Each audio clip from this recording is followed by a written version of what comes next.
Biology का 7वां topic है नियंत्रण, समन्वय और गमन।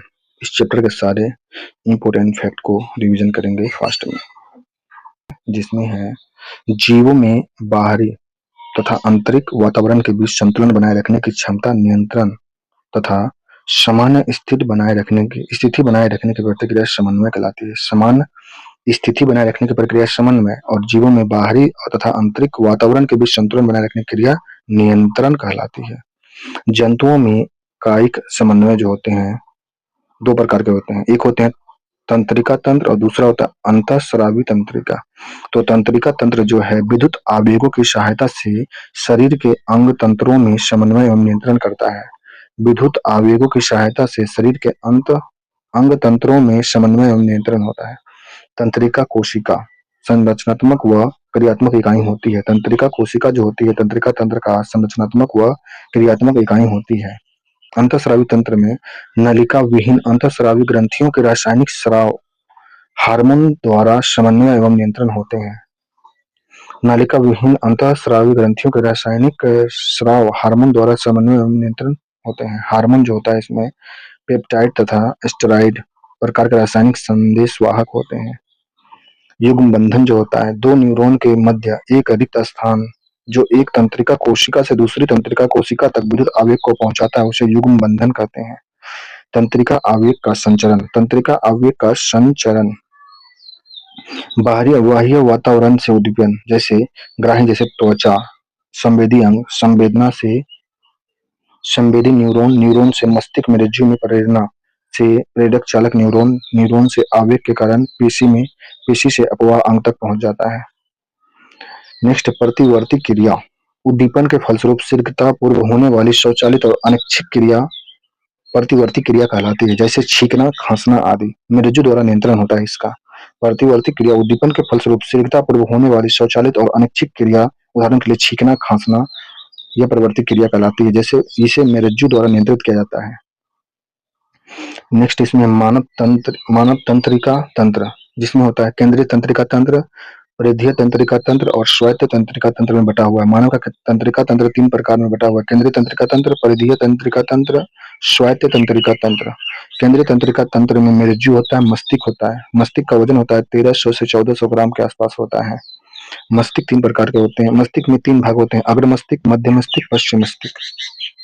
और परिधीय तंत्रिका तंत्र जो होता है इसमें कपाल तंत्रिकाएं होती 12 जोड़ी मेरुरज्जु तंत्रिकाएं 31 जोड़ी होती है। कपाल तंत्रिकाएं 12 जोड़ी परिधीय तंत्रिका तंत्र में 12 जोड़ी कपाल तंत्रिकाएं होती है और मेरुरज्जु तंत्रिकाएं जो होती है 31 जोड़ी होती है। स्वायत्त तंत्रिका में अनुकंपी तंत्रिका तंत्र भी कहते हैं। स्वायत्त तंत्रिका तंत्र को अनुकंपी तंत्रिका तंत्र भी कहते हैं। परानुकंपी तंत्रिका तंत्र भी कहते हैं। स्वायत्त तंत्रिका तंत्र को अनुकंपी परानुकंपी तंत्रिका तंत्र भी कहते हैं।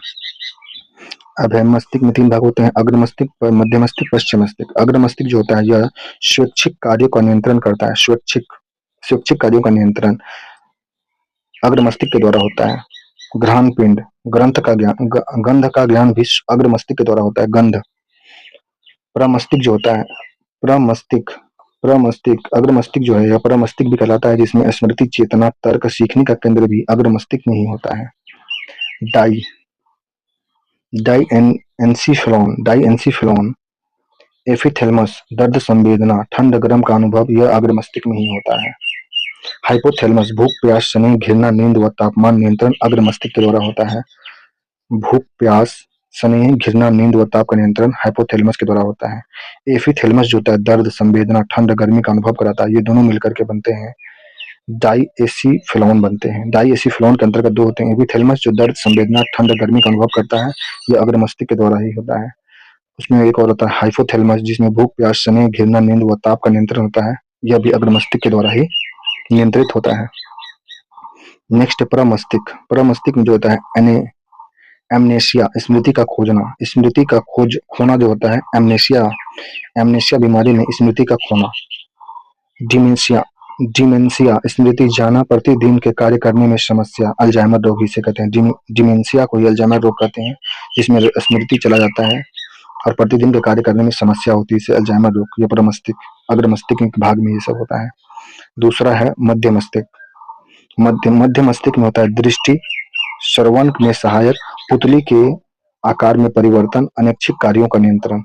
मध्य मस्तिष्क जो होता है, मध्य मस्तिष्क के अंतर्गत दृष्टि, आंख से देखना जो होता है, और श्रवण सुनने में सहायक करता है। पुतली के आकार में परिवर्तन, आंख का जो पुतली का आकार परिवर्तन होता है मध्य मस्तिष्क के द्वारा ही होता है। अनैच्छिक क्रियाओं का नियंत्रण भी होता है मध्य मस्तिष्क के द्वारा। तीसरा भाग है पश्चिम मस्तिष्क। पश्चिम मस्तिष्क में जो होता है मस्तिष्क व मस्तिष्क को जोड़ना, मस्तिष्क व मस्तिष्क को जोड़ के रखता है पश्चिम मस्तिष्क। पौन श्वसन केंद्र भी इसी के अंतर्गत होता है पश्चिम मस्तिष्क। अनुमस्तिष्क जो होता है शरीर का पेशियों संतुलन करना और आसन आसन का नियंत्रण करना, यह पश्चिम मस्तिष्क के अंतर्गत ही होता है। मेडुला ऑब्लिगेंटा श्वसन की लय, हृदय स्पंदन दर, हिचकी व अनुकंपित तंत्रिका तंत्र का नियंत्रण, यह होता है अनुमस्तिष्क के मेडुला ऑब्लिगेंटा।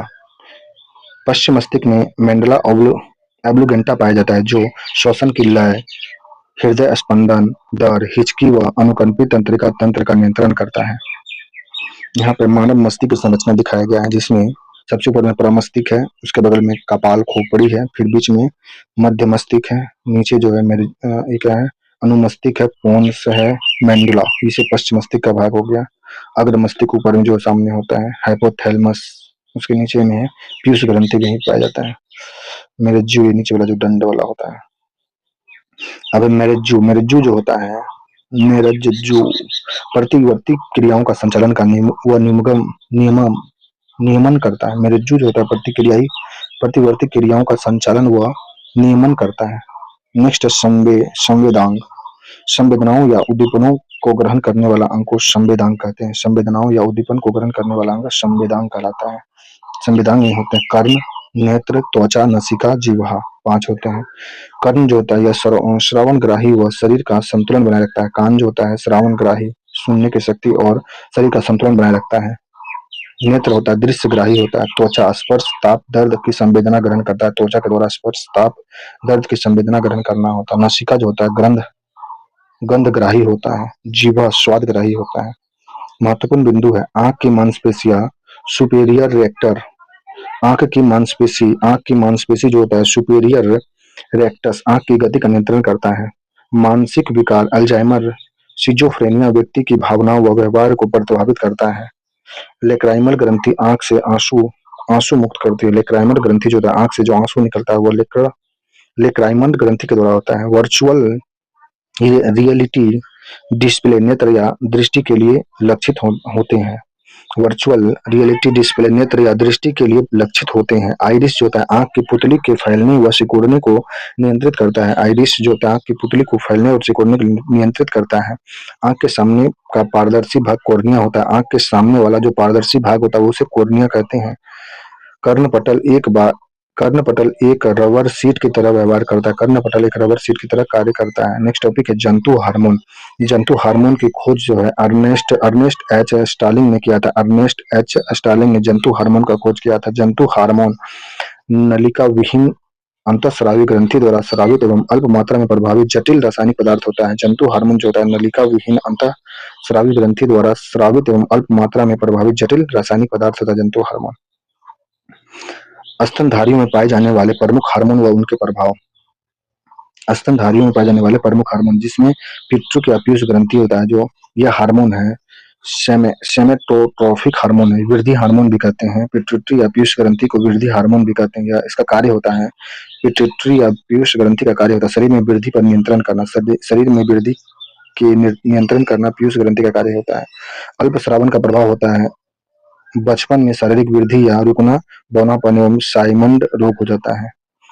पिट्यूटरी या पीयूष ग्रंथि के प्रभाव जो है अल्प से प्रभाव होते हैं। बचपन में शारीरिक वृद्धि का रुकना या बौनापन या साइमंड रोग हो जाता है। नेक्स्ट है थायराइड ग्रंथि। थायराइड ग्रंथि जो है यह हार्मोन है, थायरॉक्सिन हार्मोन है। थायराइड ग्रंथि का हार्मोन थायरॉक्सिन हार्मोन है। इसका कार्य होता है शरीर में होने वाली समस्त आधारीय उपापचयी क्रिया पर नियंत्रण करना। थायराइड ग्रंथि जो होता है शरीर में होने वाली समस्त आधारीय उपापचयी क्रियाओं पर नियंत्रण करता है। इसका प्रभाव होता है बच्चों में जड़वंता, घेंगा, गले में सूजन, ये सभी कार्य थायराइड ग्रंथि के कार्य हैं, कमी से होने वाले रोग हैं। तीसरा है एंड्रिनल ग्रंथि। ये एंड्रिनल ग्रंथि का हार्मोन का नाम है एंड्रेलिन या एपिनेफ्रिन हार्मोन। लड़ो या भागो हार्मोन वह नर एंड्रेलिन है। लड़ो या भागो एड्रेनलिन हार्मोन को कहते हैं। इसका कार्य है श्वसन दर में वृद्धि, हृदय स्पंदन में वृद्धि, रुधिर दाब में वृद्धि करना, रुधिर दाब में वृद्धि करना, हृदय स्पंदन में वृद्धि करना, श्वसन दर में वृद्धि करना एड्रिनल ग्रंथि का कार्य है। अल्प मात्रा से क्या होता है इसका, अल्प अल्प स्राव का प्रभाव होता है, रुधिर दाब कम हो जाना, एडिशन रोग होता है, एडिशन रोग होगा। एड्रिनल ग्रंथि के अल्प स्राव का प्रभाव होता है, रुधिर दाब कम होना, एडिशन रोग हो जाता है। नेक्स्ट है इसमें अग्नाशय ग्रंथि। अग्नाशय ग्रंथि जो होता है हार्मोन इंसुलिन, हार्मोन अग्नाशय ग्रंथि का हार्मोन जो होता है इंसुलिन होता है, लेगर हेंस की दीपिका को बीटा कोशिका द्वारा स्रावित होती है। अग्नाशय ग्रंथि में जो इंसुलिन हार्मोन है लेगर हेंस की दीपिका की बीटा कोशिका द्वारा स्रावित होता है।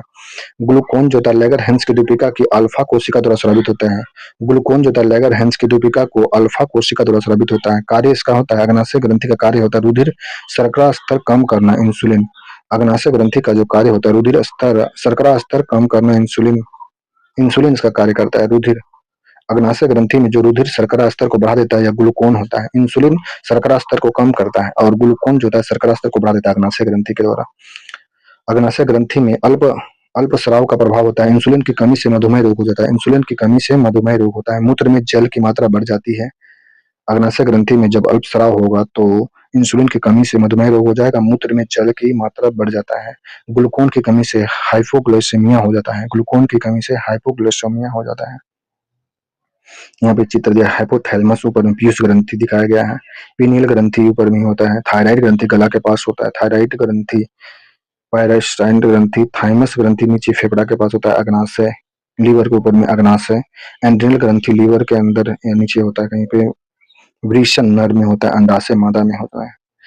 तो इसके बाद है जनन जनपद जनद ग्रंथियां, जनन ग्रंथियां में जो वृषण पुरुष में होता है टेस्टोरोन एंड्रोजन हार्मोन, टेस्टोरोन एंड्रोजन हार्मोन। कार्य इसका होता है गौण द्वितीयक लैंगिक लक्षण का विकास करना, शुक्राणु जनन का कार्य करना होता है। वृषण का जो कार्य होता है, वृषण पुरुष में जो होता है अल्प स्राव का प्रभाव नपुंसकता हो जाता है, नपुंसकता हो जाता है, अंडाशय स्त्री में होता है, एस्ट्रोजन व प्रोजेस्टेरोन हार्मोन निकलता है इसमें। तो वृषण पुरुष में जो होता है टेस्टोरोन एंड्रोजन हार्मोन होता है, जबकि महिला में जो होता है एस्ट्रोजन एस्ट्रोजन एवं प्रोस्ट्रोजन हार्मोन होते हैं। कार्य होता है गौण लैंगिक लक्षण का विकास, अंडाणु जनन में कार्य करता है, गर्भाशय के लिए गर्भाशय को तैयार करना होता है, गर्भ अवस्था के लिए गर्भाशय तैयार करना या अंडाशय में होता है। ये अल्प श्रावण का प्रभाव बंध्यता हो जाता है। नेक्स्ट टॉपिक है इसमें गमन में सहायक पेशी एवं कंकाल तंत्र। पेशी तंत्र में जो होता है, पेशी तंत्र रेखिक पेशी होती है, ऐच्छिक व कंकाली पेशी होती है। पेशी तंत्र जो होती है रेखीय पेशी होती है, ऐच्छिक व कंकाली पेशी होती है। गैक्टिन व मायोसिन के एकांतरण वेंडल्स युक्त होते हैं। सबसे मजबूत पेशी निचले जबड़े को मेसेंडर कहते हैं। सबसे मजबूत पेशी निचले जबड़े को मेसेंटर कहते हैं। सबसे बड़ी पेशी जो होती है जांघ की ग्लूटिन मैक्सिकम होती है। सबसे बड़ी पेशी जो होती है जांघ की ग्लूटस मैक्सिकम होती है। नेक्स्ट है अरेखित पेशी, अनैच्छिक व चिकनी पेशी होती है। अरेखित जो पेशी होती है अनैच्छिक व चिकनी पेशी होती है। अंतरंगों जैसे गर्भाशय, आंख की पुतली व श्वसन नली में प्रभावी होती है अरेखित पेशी। हृदय पेशी जो होती है अनैच्छिक व रेखित होती है, हृदय में पाई जाती है हृदय पेशी। नेक्स्ट टॉपिक है कंकाल तंत्र। कंकाल तंत्र में जो होता है शरीर के भाग होते हैं और अंत कंकाल के भाग और अस्थियों के नाम होते हैं। सिर खोपड़ी में या करोटी, सिर खोपड़ी या करोटी में जो अंत कंकाल के भाग है, कपाल है, मुख है, कर्णस्थि है, हयोid है। तो कपाल में अस्थियों की संख्या जो होती है, कपाल में अस्थि होती है, यह होता है ऑक्सीपटल एक होता है, पैराइडल दो होता है, फ्रंटल एक होता है, टेम्पोरल दो होता है, स्पाइडल एक और एथमाइंड एक होता है। कुल मिलाकर के यहाँ पे कपाल में ऑक्सीपटल एक, पैरास्टाइल दो, फ्रंटाइल एक, टेम्पोरल दो, सिम्फाइड वन और एथमाइंड एक, ये सभी अस्थि पाई जाती है कपाल में। मुख में जो अस्थि होता है नेजल दो हड्डी होता है, बीमर में एक होता है, टर्बिनल दो हड्डी होती है, लेकामाइल दो हड्डी होता है, पेटाइन दो हड्डी होता है, जाइगोमेटिन दो हड्डी, मैक्सिकम दो हड्डी, मैंडी मैंडबल एक हड्डी होता है। कुल मिलाकर ये मुख में जो अस्थि पाई जाती है उसके नाम है नेजल हड्डी दो, बोमर एक, टर्बिनल दो, लेकाइमल दो, पेंटाइन दो, जाइमेक्सटिन दो, मैक्सिकला दो, मैंडिबुलम एक, ये सभी मुख में पाई जाने वाली हड्डी है। कर्ण अस्थि जो होता है मेलियस दो होता है, इनकस दो होता है। कर्णास्थित हड्डी जो सिर खोपड़ी में पाया जाता है इसमें मेलियस दो होता है, इनकस दो होता है। स्टेपीज जो होता है मनुष्य व अन्य स्तनियों में पाया जाने वाला उपस्थित सबसे छोटी अस्थि होता है, यह 2 पाया जाता है। और हॉयड हड्डी जो है सिर खोपड़ी में पाया जाता है, यह 1 होता है। हॉय ऑक्साइड एक हड्डी अस्थि का नाम है, हॉय ऑक्साइड जो हॉयड में पाया जाता है। नेक्स्ट है रीढ़ की अस्थि कैल्शियम दंड में जो पाया जाता है। रीढ़ की अस्थि में जो है, रीढ़ में जो हड्डी होता है यह होता है गर्दन, वक्ष, कमर, सैक्रम, पुच्छ, उर्वशी, पसलियां, चपटी।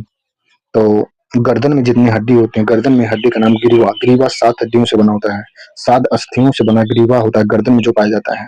वक्षीय 12 अस्थि से बना होता है जो वक्ष में पाया जाता है। कमर में कटी होता है, 12 अस्थियों से बना, 5 अस्थियों से बना कटी होता है कमर में जो पाया जाता है। चाहे कमर में पाए जाने वाला अस्थि कटी है जो 5 अस्थि से मिलकर बना होता है। सैक्रम जो होता है त्रिकाशित 1 अस्थि और शिशु में 5 अस्थि होता है। यह पुच्छ जो होता है अनुंतरिक 1 अस्थि, शिशुओं में 4 अस्थि पाए जाते हैं। उरुस्थिम जो होता है उरुस्थित में 1 अस्थि का बना होता है। पसलियां चपटी जो पसलियां 24 अस्थियों की बनी होती है, जो यह रीढ़ के अस्थि में पाई जाती है। वक्ष में है जो उरुस्थि होती है 1 अस्थि, और वक्ष में पसलियां चपटी 24 पसलियां की अस्थि से मिली बनी होती है। अब उपकंकाल जैसे वक्ष कंधा में, कंधा जो बना होता है इसमें अंश मेखला होता है, अक्ष मेखला कंधा में जो अस्थि पाई जाती है उसका नाम है सकेपुला, 2 अस्थि होता है। क्लेविकल 2 अस्थि का बना होता है। उदर कुल्हा में श्रेणी मेखला होता है जिसमें इग्नोमेट 2 अस्थि का बना होता है। ऊपरी उपंग बाह व हाथ में जो होता है, बाह और हाथ में, बाहों में होमरस 2 हड्डी होता है बाहों में। प्रबाहों में रेडियो 2, अल्ना 2 हड्डी होता है, अल्ना अस्थि। कलाई में कंपर्ल, कलाई के अस्थि का नाम है कार्पल जो 16 होती है। हथेली के अस्थि का नाम है मेटाकार्पल जो 10 अस्थि से मिलकर बना होता है। उंगली के अस्थि का नाम है उंगली अस्थियां जो 28 अस्थियों से मिलकर बना होता है। निचले उपंग टांग व तलवा जिसमें जांग, पिंडली, घुटना, शुल्क, तलवा, उंगली कुल होते हैं। तो जांग में जो होता है फीमर सबसे बड़ी व मजबूत अस्थि जिसकी संख्या 2 होती है। पिंडली जो होता है टिबिया, पिंडली जो टांग में पाई जाने वाली हड्डी है जो टिबिया नामक 2 अस्थि से मिलकर बनी होती है, और फ्यूला नामक 2 अस्थि से मिलकर बनी होती है पिंडली। घुटना में जो पटेला होता है वह 2 अस्थि होता है, 2 अस्थियों की संख्या पटेला होती है घुटना में। गुल्फ जो होता है टार्सल 14 अस्थि से मिलकर बना होता है गुल्फ टार्सल। तलवा में मेटा मेटाटार्सल 10 अस्थि से मिलकर बना होता है तलवा में जो अस्थियों की संख्या 10 होती है, जो जिनका नाम है अस्थि का नाम है मेटाटार्सल होता है। उंगली में अस्थियों की संख्या 28 है, उंगली अस्थि जिसे कहते हैं। पैर में पाया जाने वाला 28, और हाथ में भी जो उंगली होती है उसमें भी 28 अस्थि होता है। तो कुल 206 अस्थियों की संख्या दिखाया गया है। इस प्रकार है संधि। संधि जो है 2 अस्थियों के ऊपर जुड़ने का स्थान को संधि कहते हैं। अचल संधि जो होता है करोट की अस्थि व दांत तथा जबड़ों की संधि को अचल संधि कहते हैं। अल्पचल संधि श्रेणी मेखला के फ्यूबियस सिल्फाइलिस संधि को कहते हैं चल। साइनोवियल तरल व गुहा युक्त गतिशील संधि होती है। साइनोवियल का प्रकार जो है कुंडकल खल्ला, कंधे व नितंब मेखला व पादों की स्थिति में होता है। कब्जा जो होता है कोहनी, घुटना व उंगली के पैरों के संधि को कब्जा कहते हैं। धुराग जो होता है गर्दन में एटलस व एरेक्सिन कोशिकाओं की संधि होती है। सैंडल, अंगूठे की संधि को सैंडल कहते हैं। विसर्पी जो होता है कलाई व टखने की संधि विसर्पी कहलाता है। नेक्स्ट टॉपिक है पादपों में क्राई का समन्वय। पादप की गति, पादप की जो गति है इसमें है अनुवर्ती गति। अनुवर्ती गति जो है, अनुवर्ती गति, अनुकुंचन गति। अनुवर्ती गति जो है वृद्धि से संबंधित होता है, पादप में पाया जाता है। उद्दीपन की दिशा या विपरीत दिशा में गति करता है, यह पादपों में पाई जाने वाला गति है, अनुवर्तनी गति है। दूसरा है अनुकुंचन गति, ये भी पादप में पाया जाने वाला पेड़ पौधे में, जिसमें वृद्धि से संबंधित नहीं है, उद्दीपन की दिशा से प्रभावित होता है। उदाहरण के लिए छुई मुई के पादप की पत्ती छूने के बाद। अब जो उद्दीपन की दिशा विपरीत दिशा में जो होता है अनुवर्तन गतियां जो होती है इसमें बहुत 4 प्रकार की होती है। प्रकाश अनुवर्तनी जिसमें परोह में प्रकाश की दिशा की ओर गति धनात्मक, जड़ों में प्रकाश की दिशा के विपरीत ऋणात्मक। उदाहरण के लिए सूरजमुखी है, सूरजमुखी में जो गति पाई जाती है प्रकाश अनुवर्तनी गति होता है। परोह में प्रकाश की दिशा की ओर धनात्मक होती है, जड़ में प्रकाश की दिशा के विपरीत ऋणात्मक होता है। उदाहरण के लिए सूरजमुखी होता है। गुरुत्वानुवर्तनी जिससे गुरुत्वाकर्षण के कारण गति होता है, जड़ों में धनात्मक, परोह में ऋणात्मक होती है। जलानुवर्तनी जो होता है जल के उद्दीपन के कारण गति, जड़ों में धनात्मक, परोह में ऋणात्मक होता है। रासायनिक वर्तनी रासायनिक उद्दीपन के कारण होने वाली गति, उदाहरण के लिए पराग नली की वर्तिका में बीजांड की ओर वृद्धि होता है। पादप में जो पेड़ पौधा में जो हार्मोन होता है उस पर हार्मोन जो होता है पादपों पादपों की वृद्धि एवं विकास को नियंत्रित करने वाले जटिल रासायनिक पदार्थ को हार्मोन कहते हैं, पादप हार्मोन कहते हैं। पादप हार्मोन दो प्रकार के होते हैं, वृद्धि प्रवर्धक और वृद्धि निरोधक। वृद्धि प्रवर्धक में जो होते हैं पादपों में पाए जाने वाले ऑक्सिन होते हैं, ऑक्सिन का कार्य होता है शीर्ष प्रमुखता कोशिका दीर्घीकरण अनिषेक फलन का कार्य होता है ऑक्सिन का। जिबरेलिन कार्य होता है पेड़ पौधों में जो पाया जाता है बोल्टिंग दीप्ति काल को कम करना, बीजों का अंकुरण करना। जिबरेलिन का कार्य होता है बीजों का अंकुरण करना।